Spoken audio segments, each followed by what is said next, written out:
Sepertinya nenek Ripka ini lupa kalau tanpa ada reformasi kemungkinan juga ya tidak mungkin ada anak bekas PKI yang menjadi anggota DPR. Assalamualaikum warahmatullahi wabarakatuh. Berjumpa lagi dengan podcast Open the Door dengan dukun politik dagelan. Yang pertama-tama saya ucapkan terima kasih kepada lovers, pecinta, dan haters yang membenci channel ini. Anda berdua itu sangat berkontribusi terhadap perkembangan channel ini. Tanpa pembenci ya nggak ada yang mengkritik. Hanya memuji-muji saja, itu berbahaya. Jadi Anda berdua itu saya hargai. Yang penting jangan komen pakai bahasa binatang, itu aja saya akan blok. Ini negara demokrasi, silahkan mengeluarkan pendapat Anda sepanjang memenuhi sepanjang di jalur etika berkomunikasi, gitu aja loh. Monggo, kata Pak Jokowi, kalau soal kritik tiap detik ada kritikan. Top lah presiden saya ini. Tapi indeks demokrasi di pemerintahan terakhir Bapak terus menurun, Pak. Ada tanggapan Pak soal itu, Pak? Ya, demokrasi kita, pemilu berjalan dengan baik, pemilu berjalan dengan demokratis, orang mau berserikat, berpendapat, ingin berorganisasi, semuanya nggak ada yang dihambat. Tiap hari orang memaki-maki presiden juga kita dengar, orang membuli presiden juga kita dengar, orang kalau mengkritik hampir tiap detik ada terus. Terima kasih. Ucapan Ripka ini menimbulkan banyak perdebatan, banyak pertentangan, kontroversi. Yang pertama-tama ada yang mengkritik saya. Saya ini kan mengkritiki nenek Ripka ini yang menghujat Pak Jokowi. Lah kenapa saya juga ikut menghujat? Ya saya itu marah. Saya mewakili Pak Jokowi gantian menghujat gitu loh. Yang nggak terima ya nggak apa-apa. Silakan Anda puji, gitu aja loh. Kalau tidak ada reformasi, tidak ada anak buruh bisa jadi gubernur. Tidak ada reformasi, tidak ada anak petani bisa jadi bupati wali kota. Tidak ada reformasi, tidak ada anak tukang kayu jadi presiden. Iya kan? Anak tukang kayu soal sekarang songong. Cucunya juga songong, ya kan? Nah, itu lain kejadian. Jangan sebut nama soal nanti ada yang ketelepasan. Jokowi kapitalis, ya jangan salahin kita. Namanya masa ya kan, kita kan biasa aja suka nakal-nakal dikit. Pasti Pak Sekjen marah sama saya kalau ntar nya lawan Jokowi, pasti jangan Mbak Ning.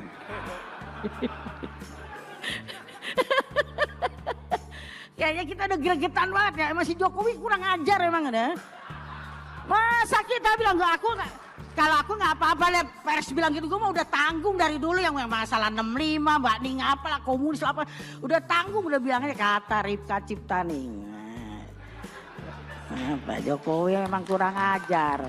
Loh, rapat di Komisi 9 kan saya bilang siapa pembisik terakhir Jokowi, bilang sama Jokowi, kan aku bilang gitu. Gak apa-apa, emang Jokowi udah lupa, salah minum obat apa bagaimana ya. Jadi gimana itu udah lupa. Pemimpin itu yang punya leadership akan ingat siapa yang membesarkan. Ya kan, kalau udah lupa bilangnya salah minum obat, jangan Jokowi. Harus ketemu saya dulu ini biar normal lagi. Kita suntik yang lain Wilson, gimana ya kan. Nah kalau saya gitu aja Boni, nanti Pak Sekjen lah yang panjang lebar. Karena saya yakin pastinya Pak Jokowi tidak akan balas menghujat, jadi penggemarnya yang membalas. Mohon maaf yang tidak terima ya gantian aja, silahkan Anda memuji si nenek Ripka ini, gitu aja loh. Kenapa saya bahas kembali si nenek Ripka ini, karena ada ini sepertinya beda pengertian. Yang pertama-tama adalah penyebutan cucu. Seperti yang disampaikan nenek Ripka ini, orang-orang menafsirkan sebagai Jan Edes, bukan ya ini. Si nenek Ripka ini menyebut tanpa ada reformasi tidak ada anak tukang kayu jadi presiden. Apalagi sekarang songong, cucunya juga songong. Sepemahaman saya itu adalah pengertian dari ayahnya Pak Jokowi. Sedangkan yang dimaksud cucu itu adalah Mas Gibran. Setahu saya, ayah dari Pak Jokowi ini bukan tukang kayu, tepatnya adalah pedagang kayu.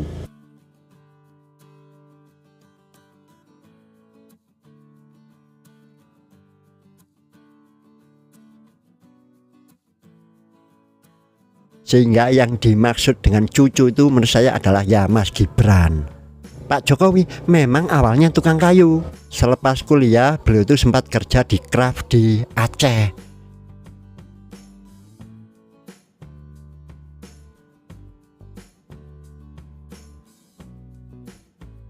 Tapi karena tidak cocok, beliau keluar merintis usaha membuat mebel sampai sempat dibawa ke rumah dikerjakan sendiri. Lah itu memang Pak Jokowi tukang kayu, tetapi seiring perkembangan bisnisnya beliau memang tukang kayu, tapi tukang kayu juragan. Itu yang mungkin Nenek Ripka nggak paham, perusahaannya ada berapa dengan ratusan pekerja.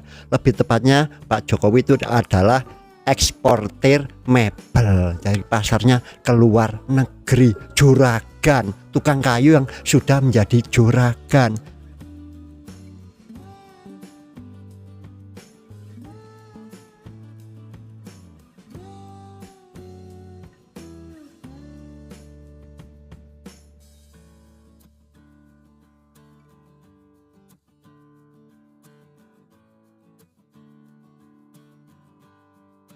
Tapi tidak masalah kalau masih disebut tukang kayu, tidak ada masalah. Memang rezekinya dari tukang kayu, tetapi beliau sekarang membawai tukang kayu. Dan ketika diusung menjadi wali kota Solo itu ya sudah jadi pengusaha sukses, pengusaha besar. Nggak mungkin lah wali kota itu dari orang biasa, terus apalagi diambil oleh partai itu. Ya pasti juga melihat ini punya duit piro. Nggak mungkin kalau Pak Jokowi orang biasa, tukang kayu biasa yang seperti kita panggil ke rumah itu dijadikan wali kota. Pak Jokowi sudah menjadi pengusaha sukses saat diangkat atau diusung menjadi wali kota Solo. Itu yang banyak nggak paham, dipikir tukang kayu panggilan seperti yang saya panggil, atau sama seperti saya ini tukang servis panggilan. Bukan, Pak Jokowi itu juragannya tukang kayu, perusahaannya nggak satu, dan sebagian besar produksinya itu diekspor. Jadi lebih tepatnya Pak Jokowi itu adalah eksportir mebel. Dan yang dikritisi lagi adalah bahwa saya menyebut bekas anak PKI itu tidak ada masalah. Ya menurut saya pribadi tidak ada masalah selama ya sudah bertobat. Tuhan saja bisa menerima taubat, apalagi kita manusia. Selama orang yang sudah berubah, sudah mengadakan perbaikan, ya kita harus bisa menerima. Tetapi kalau secara aspek hukum, ini yang menurut saya Nenek Ripka ini lupa. Kalau sebelum reformasi, waduh yang namanya anak PKI, waduh sulit. Dulu tuh aja kalau saya mau melamar pekerjaan, insya Allah ada namanya sampul D ya. Kayaknya itu untuk ngurus bersih dari organisasi terlarang itu, kita ngurus di Koramil, di Kodim, namanya sampul D, surat kelakuan baik di kepolisian. Intinya ya jangan sampai ada hubungan dengan organisasi PKI ini. Ya Nenek Ripka ini kemungkinan lupa ya menyebut bahwa tanpa reformasi tidak akan mungkin anak seorang tukang kayu jadi presiden, dan anak tukang kayu yang songong, bahkan cucunya juga songong.